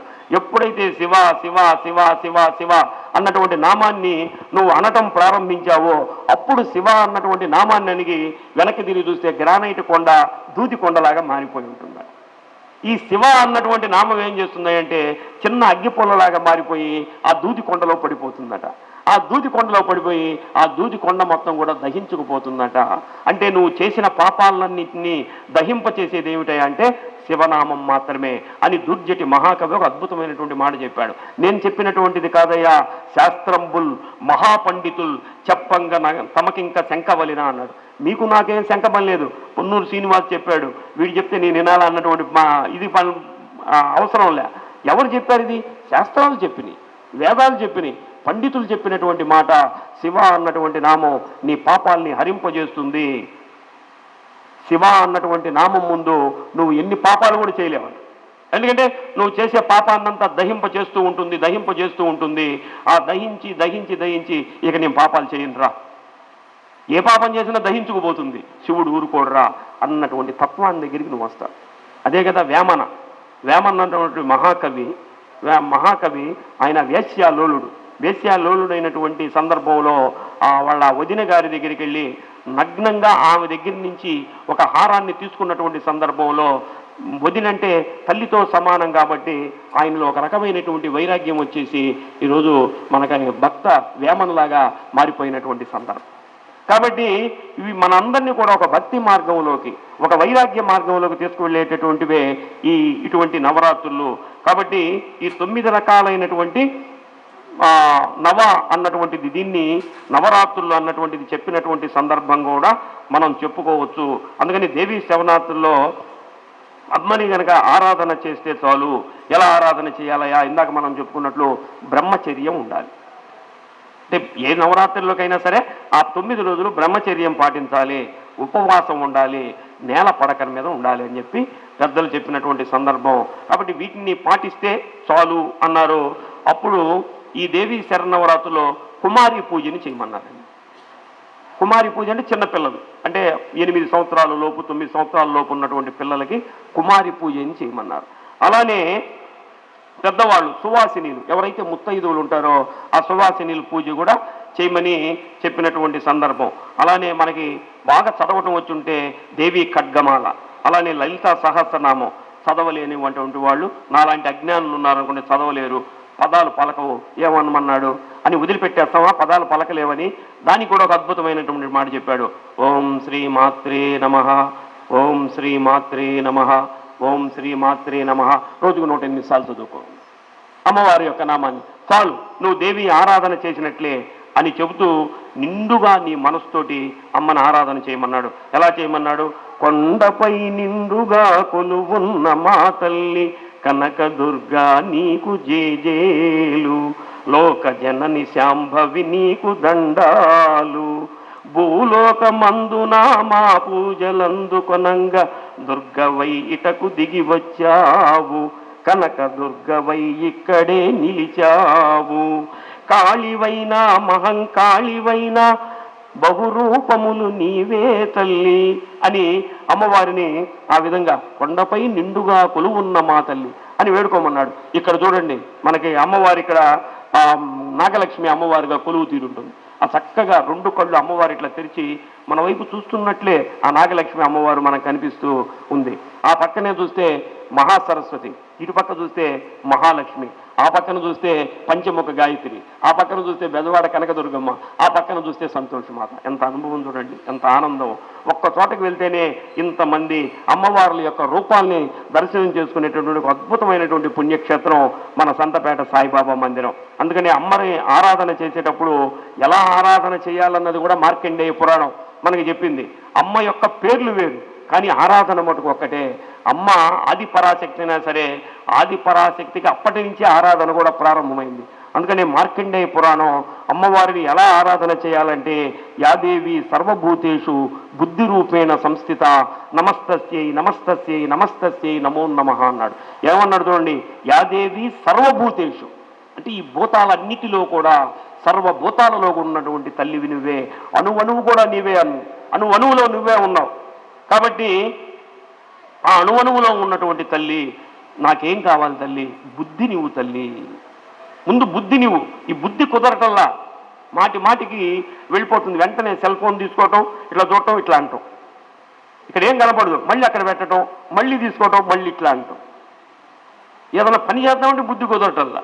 కాబట్టి ఇదే సరిపోతుంది, ఇట్లా అంటమే సరిపోతుంది, కానీ బుద్ధి కుదరటలే తల్లి. యాదేవి సర్వభూతేషు బుద్ధి రూపేణ సంస్థిత, నాకు బుద్ధిని నీ మీద, నీ పాదాల మీద నా మనసు లగ్నమయ్యేటట్టు నన్ను దీవించు తల్లి అని చెప్తూ ఆ బుద్ధి కుదిరింది. బుద్ధి కుదిరిన సరే అమ్మవారికి మనం అన్ని రకాలైనటువంటి చర్యలు చేయాలంటే ఏం కావాలి? శక్తి కావాలి. అందుకని యాదేవి సర్వభూతేషు శక్తి రూపేణ సంస్థిత అన్నాడు. సో ఇవన్నీ చాలా చిన్న చిన్న పదాల్లాగా మనకు కనిపిస్తాయి, దాంట్లో అనంతమైనటువంటి భావాల్ని దాంట్లో ఇచ్చారు. ఆ శక్తి నీవు తల్లి, ఆ శక్తిని ఇస్తేనే మనం ఏ పని చేయగలం. ఆ శక్తిని ఎవరు ఇవ్వాలంటే ఆది పరాశక్తి ఇవ్వాలి. కాబట్టి ఆ శక్తిని మాకు ఇవ్వు తల్లి అని అమ్మవారిని వేడుకుంటున్నారు. మరి ఈ శక్తి వచ్చింది, బుద్ధి కుదిరింది, మరి ధనం కావాలిగా. ధనం లేకపోతే ఎట్లా? ధనం మూలం ఇదం జగత్. ఏ కార్యక్రమం కావాలైనా సరే మనం ధనం కావాల్సిందే. కాబట్టి అమ్మవారికి గంగాళోత్సవం చేయాలి. అమ్మవారికి చేయాలన్నప్పుడు పాయసాన్ని చేయాలి, గంగాళాలు ఇవ్వాలి. కాబట్టి వీటన్నిటికీ ధనం కావాలి. ధనం కావాలంటే అందుకని యాదేవి సర్వభూతేషు లక్ష్మీ రూపేణ సంస్థిత, అమ్మ బుద్ధినిచ్చింది నువ్వే, శక్తినిచ్చింది నువ్వే. కాబట్టి ఆ కార్యక్రమానికి కావాలన్నటువంటి ఆ శక్తిని కూడా లక్ష్మీ రూపంలో నువ్వే వనగూర్చు తల్లి అని చెప్పి ఆ శక్తిని వేడుకున్నటువంటి సందర్భం అని చెప్తూ, అమ్మ ఇవన్నీ ఇవ్వాలంటే నువ్వు ఎలాంటి దానివంటే యాదేవి సర్వభూతేషు దయారూపేణ సంస్థిత నమస్తస్యై నమస్తస్యై నమస్తస్యై నమో నమః. మనకి ఇంట్లో ఉన్నప్పుడు కూడా తల్లి, మా పలాని సినిమా వచ్చింది, ఉస్తాద్ భగత్ సింగ్ వచ్చింది, నేను వెళ్ళాలి, మార్నింగ్ షోకి వెళ్ళాలి, 200 ఇవ్వమ్మా అంటే నా దగ్గర లేవురా అంటుంది. అమ్మ అమ్మ అమ్మ అమ్మ అమ్మ ఇవ్వాల్సిందే అమ్మ అంటే అమ్మ దయ కలిగి ఏం చేస్తుంది, అరే ఆ డబ్బాలో ఉన్నాయి కానీ తీసుకొని పో గమ్మున మీ నాన్నకి చెప్పకుండా అంటుంది. అంటే ఈ దయ కలిగినటువంటి తల్లి ఎవరంటే, ఇంట్లో మన అమ్మే దయను చూపిస్తుంటే ముగ్గురమ్మల మూలపుటమ్మ, మనందరినీ కన్నటువంటి తల్లి అమ్మ దయారూపేణ సంస్థిత. కాబట్టి ఆమె పాదాలను పట్టుకొని, అమ్మా నువ్వే దయకి స్వరూపం, దయకి పోత పోస్తే ఎలా ఉంటుందో ఆ దయా స్వరూపాన్ని వినువు తల్లి అని అమ్మవారి యొక్క పాదాలని పట్టుకోవాలని చెప్పినటువంటి సందర్భం. మరి ఉగాది పత్రంలో 6 రకాలైనటువంటి వాటిని ఎందుకు పెట్టారయ్యా అని మనకి శాస్త్రం కూడా ఒక అద్భుతమైనటువంటి మాటలు చెప్పింది. ఏమిటయ్యా చెప్పిందంటే, అరిషడ్వర్గాలు అన్నట్టు కూడా 6 అరిషడ్వర్గాలు అంటే ఏమిటయ్యా? కామ క్రోధ లోభ మదమాత్సర్యాలు అన్నటువంటి అరిషడ్వర్గాలను కూడా నువ్వు అధిగమించి వాటిని కూడా పారద్రోలి భగవంతుడి మీద మనసుని లగ్నం చేసేటటువంటి ఇది ఇచ్చేటటువంటి తల్లి కూడా ఆమె. అప్పుడు ఏమవుతుందా అంటే, పురుషార్థాలు సిద్ధిస్తాయి. అంటే ధర్మ అర్థ కామ్య మోక్షాలని నువ్వు అంతిమంగా ఆ మోక్షాన్ని ఇచ్చేటటువంటి తల్లి ఆది పరాశక్తి. కాబట్టి ఆమెని ఆరాధన చేయవయ్యా. ఆ జ్ఞానాన్ని ఇచ్చేటటువంటి తల్లి సాక్షాత్తు ఈ కలియుగంలో ఎక్కడుంది? బెదవాడలో ఇంద్రకీలాద్రి మీద వెలుసున్నటువంటి ఆ బెదవాడ కనకదుర్గే మనకి సాక్షాత్తు ఆ లలితా పరాభట్టారిక రూపంలో ఇక్కడ వెలిసి ఉంది ప్రత్యక్షంగా అని పెద్దలు చెబుతూ ఉన్నటువంటి సందర్భం. అంటే భగవంతుడికే ఇప్పుడు ఇందాక మనం చెప్పుకున్నట్లు సృష్టి చేసేటటువంటి బ్రహ్మకి ఆ శక్తినిచ్చింది తల్లి. అంటే స్థితికారకుడైనటువంటి విష్ణుమూర్తికి ఇచ్చింది, అలానే లయకారకుడైనటువంటి శివుడికి కూడా శక్తి ఇచ్చినటువంటి తల్లి. ఈ విషయాన్ని ఆదిశంకరుడే ఒక అద్భుతమైనటువంటి సౌందర్య లహరిలో మొట్టమొదటి శ్లోకం రూపంలో చెప్పాడు. ఇచ్చినటువంటి శ్లోకంలోనే మొట్టమొదటి మాటనే ఆయన అద్భుతమైనటువంటి మాట చెప్పాడు. శివశక్త్యా యుక్తో యది భవతి శక్తః ప్రభవితుం నచేదేవం దేవో నకలు కుశలః స్పందితుమపి అతస్వా మారాజ్యం హరిహరి విరించాదిపిరపి ప్రణంతుం స్తోతుం వా కదమకృత పుణ్య ప్రభవతి అని ఒక అద్భుతమైనటువంటి శ్లోకం. ఏమిటయ్యా దీంట్లో ఉన్నటువంటి ఈ శ్లోకంలో ఉన్నటువంటి అంతరార్థం ఏమిటంటే, అమ్మా పరమేశ్వరుడు ఈ జగత్తుకు కారణమైనటువంటి వాడు కావచ్చు. వందే జగత్కారణం, వందే శంభు ఉమాపతిం సురగురం వందే జగత్కారణం. ఈ జగత్తుకు కారణమైనటువంటి వాడు పరమేశ్వరుడైనా కావచ్చు. ఆ పరమేశ్వరుడు కూడా నీతో కలిసి ఉంటేనే ఇటు పుల్లను కూడా అటు పక్కన పెట్టలేడు తల్లి. లేకపోతే ఆయన కూడా ఏమి చేయలేడమ్మా. ఆయన కూడా ఏం చేయలేడు. భార్య పుట్టింటికి వెళ్తాననుకోండి, ఆహా వెళ్ళి ఆనందంగా అని చెప్తాడు భర్త. ఒక రోజు బాగుంటుంది, 2 రోజులు బాగుంటుంది, 3 రోజులు బాగుంటుంది. 3 రోజులు అక్కడెక్కడో తినొస్తాడు. ఇంకా ఆయనకి తినబుద్ధి కాదు. భార్య చేసిన పదార్థాలు అప్పుడు అమృతంలాగా కనిపిస్తాయి. ఆమె ఇస్త్రీ చేసి పెట్టినటువంటి గుడ్డలన్నీ కూడా ఆ 3 రోజులు 4 రోజులు అయిపోతాయి. అయ్యగారికి అప్పుడు స్టార్ట్ అవుద్ది ట్రబుల్. స్టార్ట్ అయిపోయి అప్పుడు భార్య వెళ్ళి తెలిసి ఫోన్ చేస్తాడు. ఏమే ఇంకా రాలేదే అంటాడు. 10 రోజులు ఉంటానంటే 10 రోజులు కదా వెంటనే రా అంటాడు. అట్లానే పరమశివుడు కూడా అమ్మవారు గనక లేకపోతే ఆయన కూడా నిశక్తుడే. ఆయన కూడా ఇటు పుల్లని అటు పెట్టలేడు అని ఆదిశంకరాచార్య చెప్పాడు. మనం చెప్పింది కాదు. మనం ఎంత మానవ మాత్రంలో. ఆదిశంకరాచార్యులు చెప్పాడు, అమ్మా ఆయన జగత్తుకు కారణమైనటువంటి వాడైనా సరే నువ్వు లేకపోతే ఏం చేయలేడు తల్లి. మనందరం చాలా పిచ్చివాళ్ళం. బ్రహ్మ విష్ణు మహేశ్వరులు చాలా గొప్పవాళ్ళు. వాళ్ళు బాగా తెలివితేటలు ఉన్నటువంటి వాళ్ళు. ఏమిటయ్యా వాళ్ళకు ఉన్నటువంటి తెలివిలంటే, బ్రహ్మదేవుడు సరస్వతీ దేవిని తెచ్చి నాలుక మీద పెట్టుకున్నాడు. విష్ణుమూర్తి ఎక్కడ పెట్టుకున్నాడు? వక్షస్థలం మీద పెట్టుకున్నాడు. వీళ్ళందరికంటే తెలివి గలవాడు పరమేశ్వరుడు. సగభాగాన్ని ఇచ్చాడు, సగమే ఇచ్చేశాడు. కాబట్టి మనం ఏం చేస్తా, అటు దొరుకు అంటాం భార్యని. అట్లంటే తగాదాలు వస్తాయి. కానీ బ్రహ్మ విష్ణు మహేశ్వరులు కూడా ఈ టెక్నిక్ తెలుసు, భార్యని ఎక్కడ పెట్టుకోవాలి. కాబట్టి భార్యని మన శరీరంలోనే ఒక భాగంగా పెట్టుకున్నట్లయితే మన ఇద్దరం విడిపోలేము. ఇది వైవాహికమైనటువంటి సంబంధం. ఇది భారతీయ సంబంధం. భారతీయ వైవాహిక భార్యాభర్తల్లో ఉన్నటువంటి సంబంధం ఎలాంటిది అంటే, ఇది బ్రహ్మ విష్ణు మహేశ్వరుల ద్వారా తెలుసుకోవాల్సినటువంటి యథార్థమైనటువంటి సత్యం. వాళ్ళు ఎందుకు చెప్పారో, బ్రహ్మదేవుడు నాలుగు మీద పెట్టుకున్నాడు లేదో మనకు తెలుసా? పక్షస్థలం మీద పెట్టుకున్నాడు లేదో మనకు తెలుసా? సగభాగం ఇచ్చాడు లేదో మనకు తెలుసా? కానీ ఆ భావన, వాళ్ళు చెప్పినటువంటి భావన, పెద్దవాళ్ళు వర్ణించినటువంటి తీరు మనకి తలుచుకుంటే చాలా బాగుంది అన్నటువంటి ఇది కూడా మనకు కలుగుతుంది. కాబట్టి అట్లా అమ్మా అని చెబుతూ ఆఖరిలో ఏం చెప్పాడంటే, అమ్మా నీ అనుగ్రహం గనక లేకపోతే, ఇప్పుడు మీ అందరికి ఎంతమందికి మీ అందరికి అమ్మవారి అనుగ్రహం ఉంది. అమ్మవారి అనుగ్రహం ఉండబట్టే ఈరోజు ఇక్కడికి మీరు రాగలిగారు. మిగతా వాళ్ళందరూ రాలేకపోయారే, మీరే వచ్చారంటే మీ అందరికి కూడా అమ్మవారు అనుగ్రహం ఉంది. అమ్మా నీకు 2 చేతులెత్తి నమస్కారం పెట్టాలన్నా సరే నీ యొక్క ఆశీస్సులు ఉండాలి తల్లి. నీ ఆశీస్సులు ఉంటేనే 2 చేతులు ఎత్తిట నమస్కారం పెట్టగలిగేది. లేకపోతే పక్క నుంచి వెళ్తాం, నమస్కారం పెట్టాం, పక్క నుంచి వెళ్తాం. అటువంటిది నీకు 2 చేతులు ఎత్తి నమస్కారం పెట్టాలన్నా, నీకు పూజ చేయాలన్నా, నిన్ను తలుచుకోవాలన్నా సరే నీ యొక్క అనుగ్రహం ఉండాలి తల్లి అని ఈ శ్లోకంలో చెప్పేటటువంటి ఒక అద్భుతమైనటువంటి మాట.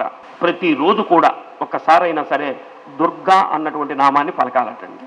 చెంచలరావు గారికి ఈ విషయం తెలిసి ఉంటుంది ఆయనకి. అందుకని వాళ్ళ అమ్మాయికి దుర్గా అని నామకరణం చేసి, ఎందుకని దుర్గా ప్రతిరోజు కూడా ఒక్కసారైనా సరే నిద్ర లేచేటప్పుడు, నిద్ర పోయేటప్పుడు ఒకసారి దుర్గా అన్నటువంటి నామాన్ని ప్రతి ఒక్కళ్ళు పలకాలని. ఎందుకని అనంటే ఈ దుర్గా అన్నటువంటి నామంలోనే ఒక అద్భుతమైనటువంటి శబ్దం ఉంది. ఏమిటయా దుర్గా అనంటే ఈ దుర్గతులను రూపుమాపేటటువంటిదే దుర్గా అన్నటువంటి శబ్దం అట. దుర్గతిని దూరయతి సా దుర్గా అన్నాడు. దుర్గతులను దూరయతి సా దుర్గా అన్నాడు. దుర్గా అన్నటువంటి పదానికి అర్థం అంటే దుర్గతులన్నిటినీ దూరం చేసేటటువంటిది దుర్గా.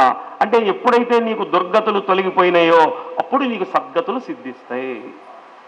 కాబట్టి దుర్గా అన్నటువంటి నామం నీ దుర్గతుల్ని తీసేస్తుంది, సద్గతుల్ని ఇస్తుంది.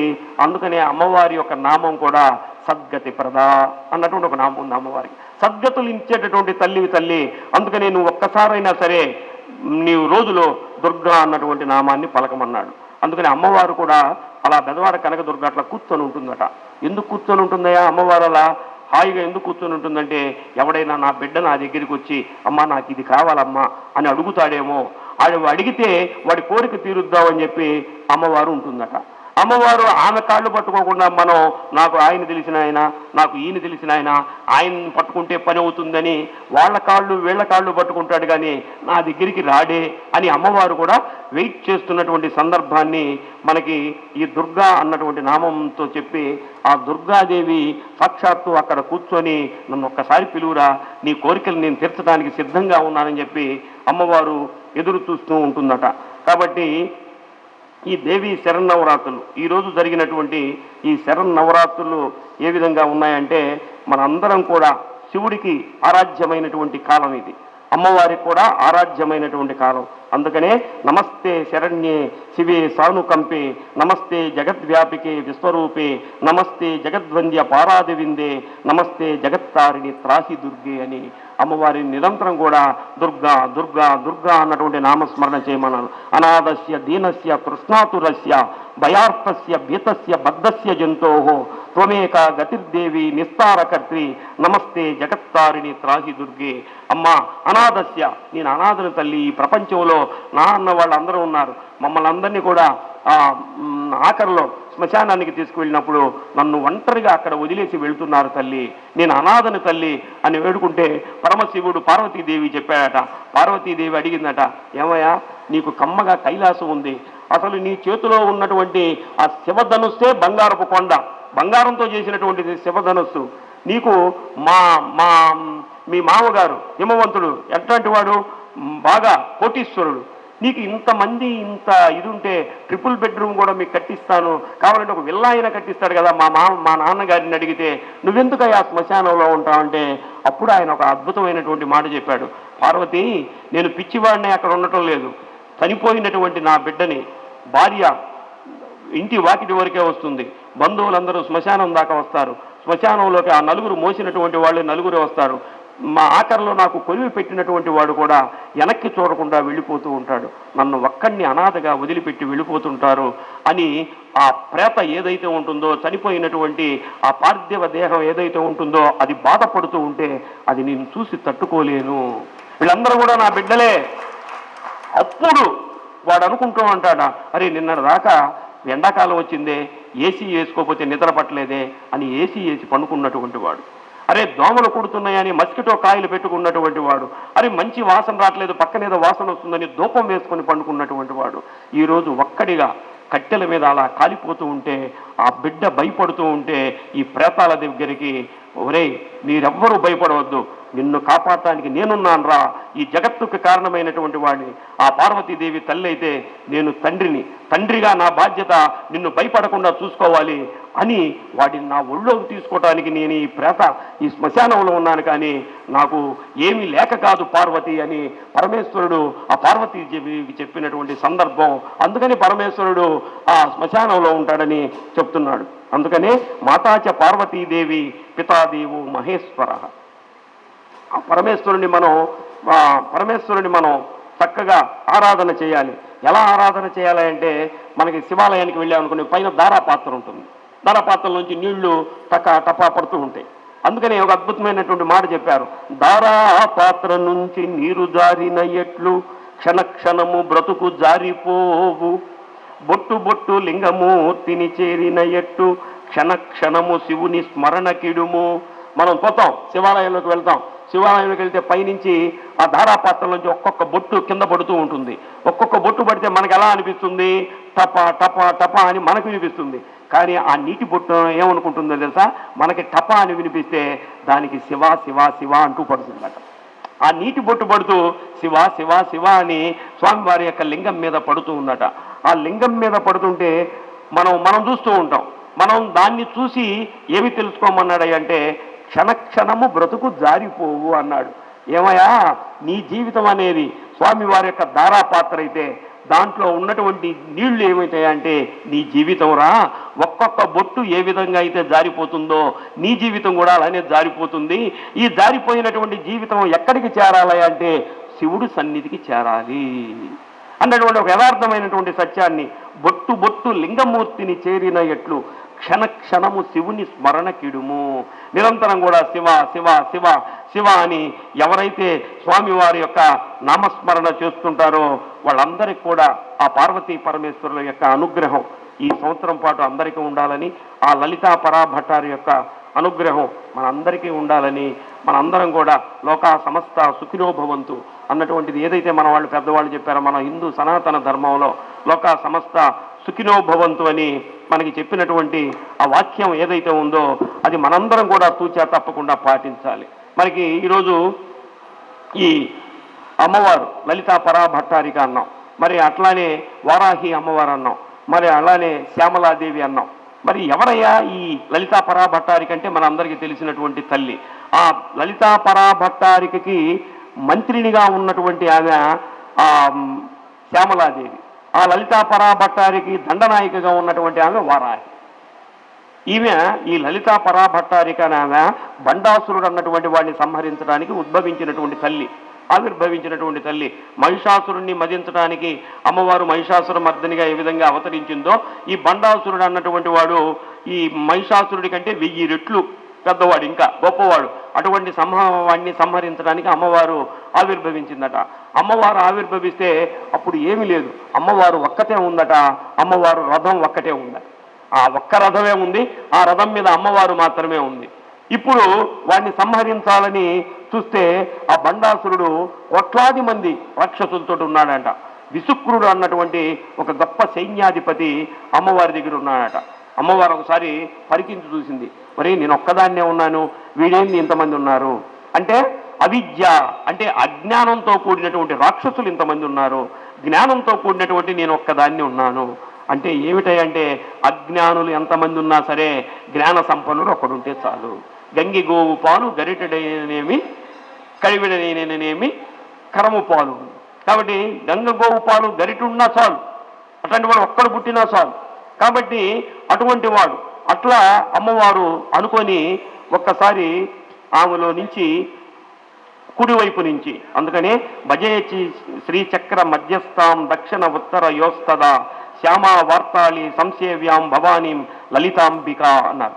అమ్మవారి యొక్క కుడివైపు నుంచి శ్యామలాదేవి, ఎడం వైపు నుంచి వారాహిదేవి అవతరించారట. ఎవరయ్యా ఈ శ్యామలాదేవి అంటే అమ్మవారికి మంత్రిని.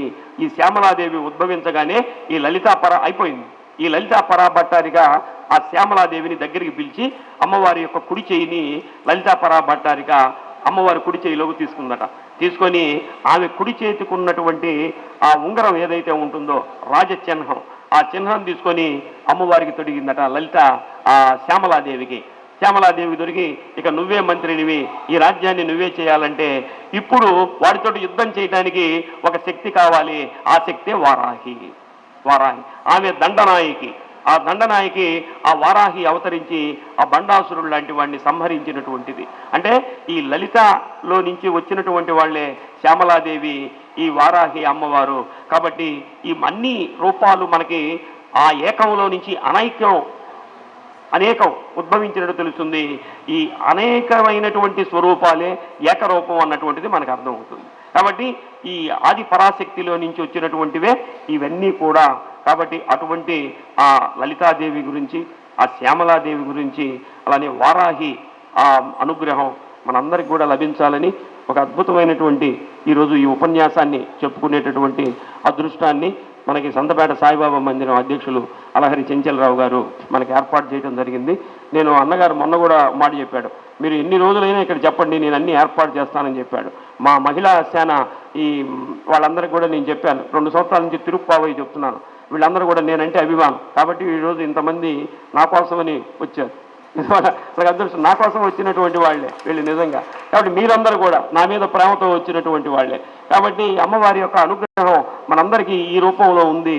కాబట్టి నేను త్వరలో భాగవతం చెబుతాను, మీ అందరి యొక్క సపోర్ట్ కావాలని చెప్పి వాళ్ళందరిని అడిగితే మీరు తప్పకుండా చెప్పండి, మేము 100 మందికి తగ్గకుండా మేము వస్తామని చెప్పాం. ఇదే నాకు బలం. అంటే ఆ లలితాపరా భట్టారికి శ్యామలాదేవి ఎలానో, అలానే వారాహి ఎలానో, నాకు వీళ్ళు బలం అట్లా. కాబట్టి మనం ఒక మంచి కార్యక్రమం పెడితే ఒక 200-300 మందితోటి 7 రోజుల పాటు మనం భాగవత సప్తాహాన్ని చేసుకుంటే మోక్షానికి అంతకంటే కావాల్సిందే ఉంది. కాబట్టి అటువంటి రోజు కూడా మనకి రావాలని, అటువంటి కార్యక్రమాన్ని మా నాన్నగారి సారథ్యంలో, అలగారి చెంచలరావు గారి సారథ్యంలో చేయాలని కోరుకుంటూ, ఈరోజు ఇప్పుడు ఎందుకు నేను ముగించానంటే, ఇప్పటి వరకు మా ఆవిడ రాలా, ఇప్పుడే సభా ప్రాంగణం దగ్గర మా ఆవిడ వచ్చింది. ఆమె వచ్చినప్పుడు నేను మాట్లాడను అందుకని నా కార్యక్రమాన్ని ముగించాను. వసంత నవరాత్రి మహోత్సవాల్లో కొత్తగా పరిచయం చేయాల్సిన వ్యక్తి ఏం కాదు, మనలో ఒకటిగా ఉండి ఈ రోజున సనాతన ధర్మంలో ఆధ్యాత్మికంగా ముందుకు నడుస్తూ తనకు భగవంతుడు ఇచ్చినటువంటి జ్ఞానంతో అజ్ఞానులుగా ఉండే వాళ్ళందరూ కూడా జ్ఞానవంతులు చేయాలనేటువంటి ఉద్దేశంతో ఈ యొక్క కార్యక్రమాలను ఎంచుకొని మన జిల్లా వ్యాప్తమే కాకుండా తిరుమలలో కానీ, అలాగే కాళహస్తిలో కానీ, శ్రీశైలంలో కానీ ఎక్కడ ఎవరు ఈ ప్రవచనాలు మీరు రండి అని పిలిచి కార్యక్రమాలు ఏర్పాటు చేస్తున్నారంటే అది శ్రీ పొన్నూరు వెంకట శ్రీనివాసరావు గారికి భగవంతుడు ఇచ్చినటువంటి ఒక వరం. ముఖ్యంగా ఈ రోజున మా అన్నగారిని, వయసులో చిన్నవాడైనా అన్న అనేటువంటి అలవాటు నాకు. మేమిద్దరం కలిసి టీటీడీ ధర్మ ప్రచారం జిల్లా అధ్యక్షుడిగా పనిచేసినప్పుడు ఎన్నో కార్యక్రమాలు చేసాం, మీ అందరికీ తెలిసిన విషయమే. కానీ ప్రతి ఒక్కరి విజయాన్ని వెనుక ఒక మహిళ ఉంటుందని నేను చెప్పింది కాదు, పెద్దలు చెప్పారు. కానీ వాళ్ళు నిగూఢంగా ఉంటారు, వాళ్ళు బయటపడరు. వాళ్ళ సహకారం లేకపోతే ఈరోజు మీ ముందు మాట్లాడేటువంటి ధైర్యం నాకు లేదు, పొన్నూరు వెంకట శ్రీనివాసరావు గారు లేదు. ఇంత ధైర్యంగా మాట్లాడుతున్నామంటే ఎందుకంటే నేను 32 సంవత్సరాలు ఈ ఆధ్యాత్మిక చింతనలోకి వచ్చిన తర్వాత ఏ రోజు కూడా నా పక్కన నా ధర్మపత్ని వచ్చేది కాదు. కానీ సమయానికి అన్ని అందిస్తూ ఎక్కడ ఏ కార్యక్రమం ఉన్నా కూడా నువ్వు పోవటానికి లేదు అనేది ఏ రోజు లేదు ఇంతవరకు. కాబట్టే ఈ దేవాలయాన్ని ఈరోజు 32 సంవత్సరాల్లో ఇంత గొప్ప దేవాలయంగా తీర్చిదిద్దామంటే భగవంతుని అనుగ్రహంతో పాటు ధర్మపత్ని యొక్క అనుగ్రహం కూడా పరిపూర్ణంగా ఉండబట్టి మేము చేయగలుగుతున్నాం ఈ కార్యక్రమాలు. ముఖ్యంగా తిరుప్పావై అనగానే మా మహిళా సభ్యులందరూ ఇక్కడే ఉన్నారు.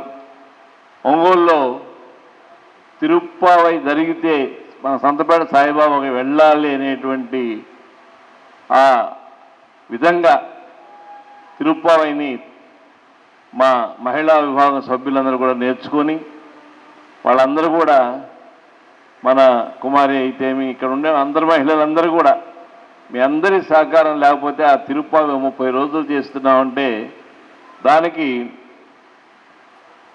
మా పొన్నూరు వెంకట శ్రీనివాసరావు గారు, అలాగే నెమ్మాని సీతారామమూర్తి గారు, వీళ్ళందరూ కూడా, ఎందుకంటే మనలో ఉండి ఆ యొక్క తిరుప్పావై పాసురాలు పాడటం అంటే అది ద్రావిడ సంబంధించినటువంటి విషయమైనా కూడా తమిళనాడులో ఎంతో చక్కగా నేర్చుకొని ఆ 30 రోజులు అండాళ తల్లి యొక్క పరిపూర్ణమైన అనుగ్రహంతో నడిచేటువంటి కార్యక్రమమే కాకుండా ఆండాళ తల్లి యొక్క పరిపూర్ణమైన అనుగ్రహాన్ని ఇక్కడ ఉండేటువంటి మహిళలందరూ కూడా పొందారని నేను భావిస్తూ ఉన్నా. అలాగే భజనా కార్యక్రమం చేయాలన్నా, అదే ఒక ప్రవచనం చెప్పాలన్నా, లేదు ఒక అన్నమాచార్య సంకీర్తన పాడాలంటే మనమే చాలు. ఇక్కడ ఉన్నవాళ్ళు వేదిక మీద ఉన్నటువంటి మా మురళీకృష్ణ గారు కానీ, పొన్నులు కానీ, అట్లాగే మా మహిళా సభ్యులు కానీ, అలాగే మా సాయి యువసేన సభ్యులు భజన కార్యక్రమం ఎక్కడైనా పెట్టాలంటే అందరూ కలిసి వెళ్ళి చక్కగా చేస్తూ ఉంటారు. ఇదంతా కూడా మనం ఆ యొక్క భగవంతుడు ఇచ్చినటువంటి అనుగ్రహంతో నడుస్తూ ఉన్నాం. ఈ రోజున నేను పొన్నూరు వెంకట శ్రీనివాసరావు గారిని అన్నగారిని ఒక కోరాను. ఏం కోరిక అంటే ఇవాళ మా వదిన గారిని తీసుకొని రావాలి అని. లేకపోతే నేను ఒప్పుకోనని చెప్పడం జరిగింది. ఎందుకంటే మేమందరికీ పరిచయం అవుతుంటాం ఏదో ఒక రకంగా ఏదో కార్యక్రమాల్లో. కానీ వాళ్ళకి మాకు ఇచ్చినటువంటి విలువ ఉండబట్టే మేము ఇక్కడ ఉన్నాం. వాళ్ళకు కూడా ఎంతో సంతోషమైనటువంటి వేదిక అంటే ఒక వేదిక మీద నా భర్త ఈ కార్యక్రమం చేస్తున్నాడు, ఈ ప్రవచనాలు చేస్తున్నాడంటే ఎంతమందికి ఆ అజ్ఞానాన్ని నుంచి తొలగించి జ్ఞానాన్ని ప్రసాదించేటువంటి జ్ఞానాన్ని భగవంతుడు ఇవ్వబట్టే వాళ్ళ సహకారంతో నడుస్తున్నాం. అలాంటిది ఈరోజు వారిని కూడా చక్కగా వేదిక మీదకి రావాల్సిందిగా మా వదిన గారిని కోరుతున్నాం. రమ్మ పద్మావతి గారు, శ్రీనివాస పద్మావతి. అబ్బా ఎంత చక్కగా ఉందండి. దీని కాంబినేషన్ ఏంటంటే పార్వతి చెంచలరావు అంటే శివుడు అంటారంట. మా స్వామి చెప్తుంటాడు. సరిపోయాం అందరం.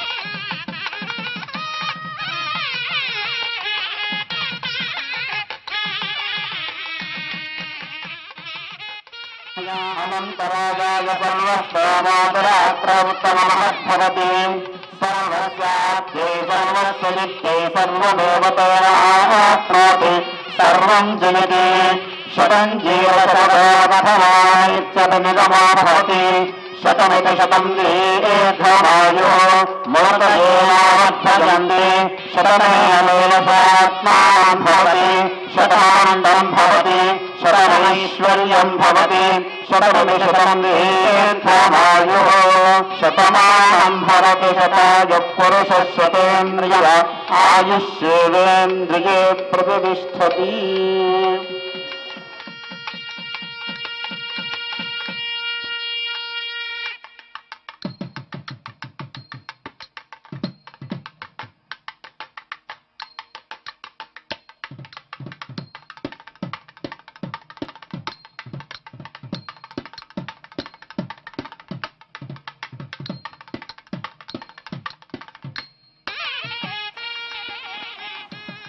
ఇంతవరకు దేవస్థానం తరపునటువంటి ఈ సన్మానంలో భాగంగా ప్రముఖ కళాకారులు శ్రీ మొబా నాగేశ్వరరావు గారు, చిన్ని సుబ్రహ్మణ్యం మాస్టర్ గారి ఆధ్వర్యంలో ఈ ఆది దంపతులను ఆశీర్వదిస్తూ వారు శాలువా సమర్పించడం జరిగింది. దేవస్థానం తరపున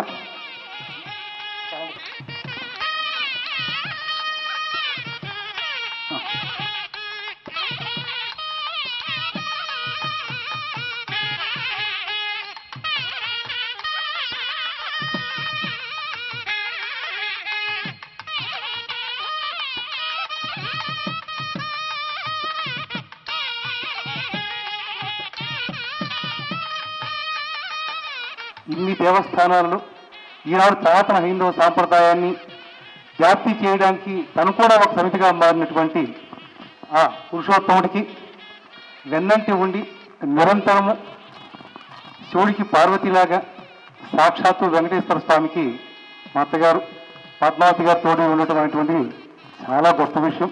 మీరు దంపతి సమేతంగా ఈ కార్యక్రమానికి విచ్చేసి మమ్మల్ని అందరినీ కూడా అనుభూతులు చేసేందుకు సభాముఖంగా మీకు మా హృదయపూర్వక ధన్యవాదాలు తెలియజేసుకుంటున్నాం.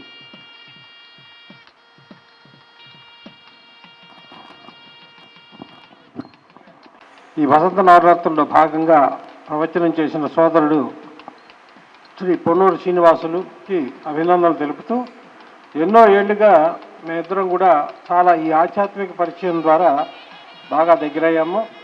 అలాగే ఆయన ప్రవర్తించే ప్రతి చోటకి నేను వెళుతూనే ఉంటాను. అలాగే నేను ప్రవచించే చోట కూడా వస్తారు. అలా సంతపేటలో కూడా నేను చాలా కార్యక్రమాలు చేస్తున్నాను. మన దేవి నవరాత్రుల్లో, వసంత నవరాత్రుల్లో.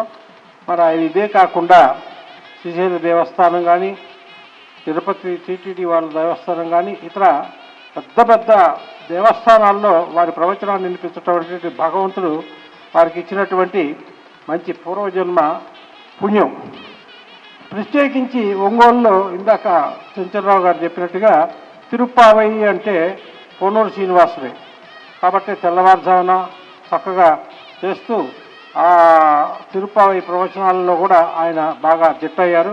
అలాగే ఇదే కాకుండా ఇంకా అనేక అంశాలపై వారు చక్కగా తయారై ప్రజలకు వీణుల విందు కలిగించే విధంగా, శ్రోతలను అలరించే విధంగా ఇంకా అనేక అంశాలపై ప్రయత్నించాలని, ఆయన కీర్తి ఖండాంతరాలకు వ్యాపించాలని సోదరుడిగా కోరుకుంటూ ఇవాళ ఆ దంపతులకు సన్మానం చేయటం కూడా చాలా ఆనందదాయకం. దాంట్లో నన్ను కూడా భాగస్వామ్యం చేయటం చాలా ఆనందదాయకంగా అనుకుంటున్నాను.